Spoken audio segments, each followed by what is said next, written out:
Good evening, I'm Jeff Phillips. As reported in Nine News, a drop in the floodwaters has been welcomed by Dubbo residents. While the region has so far escaped the heaviest of the storms that hit Queanbeyan, storm bands did move through the central west this afternoon and Eugowra is on alert. There were signs of a brief reprieve today as parts of Dubbo, not seen for days, began to emerge from dropping floodwaters along the Erskine Street River Flats. This warning sign banning camping in the car park revealed how the damage bill will rise in the coming days. After spending most of the week under a metre of water, Dubbo's Tourist Information Centre is again an island in the stream. No one's bothering to start the clean-up just yet. Another peak at 10.5 metres is due tomorrow morning, not big enough to inundate the shopping centre. Emergency Services Minister Steve Wan had originally planned to come to Dubbo today before the scale of the flooding emerged in his hometown of Queanbeyan. He plans to make it to Dubbo in the coming days. Look, it's frustrating for residents, particularly in Dubbo. There's been a lot of small businesses that have lost a lot of business and suffered damage, and that's something which is obviously really frustrating for them. I will get to see them and talk to them and see what other assistance we can offer. Late today, forecasts that storm rain could drop 70 millimetres of rain added some extra anxiety for river watchers. The SES is suggesting moderate to major flooding is expected along the Bell River and the Macquarie River at Wellington and downstream. There's also the risk of flash flooding tonight in Molong and Orange. The SES warning again against driving or walking into any flood water.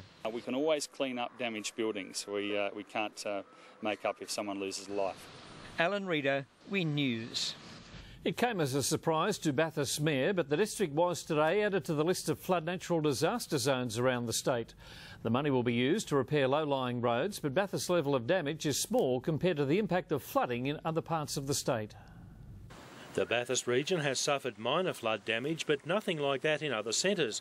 The Gordon Edgell low-level bridge has been submerged and the Vale Creek broke its banks, swamping the police paddock and Proctor Park sports fields.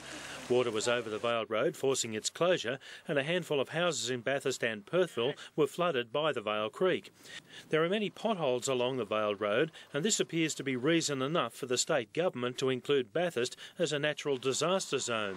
Assistance is about giving the Shires money to repair roads, so while residents mightn't have seen a big flood that is spectacular, what might have happened around the Shire and has happened in Bathurst, because I've been told, is that they have damage to low-lying roads, low-level crossings, and also on country roads you get washouts. The Minister's announcement came as a surprise to Bathurst Mayor Paul Toole, but he's grateful for the money.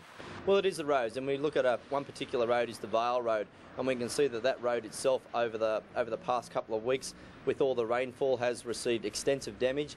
There's a lot of motorists that use that particular road every day, and therefore the potholes have got to a very unsightly condition and a very unsafe condition for motorists.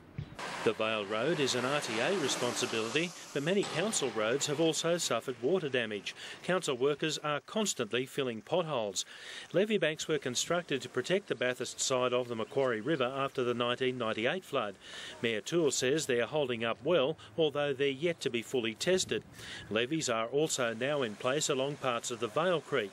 As yet, neither the Macquarie River or Vale Creek have breached their levees. The levee banks here in Bathurst has been a 10-year program that the council has been constructing.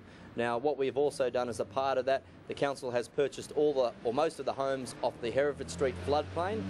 By buying them back, that lessens the impact of flooding within that particular precinct. Levee bank projects are pencilled in for Perthville, Georges Plains and Safala. Peter Freestone, WIN News.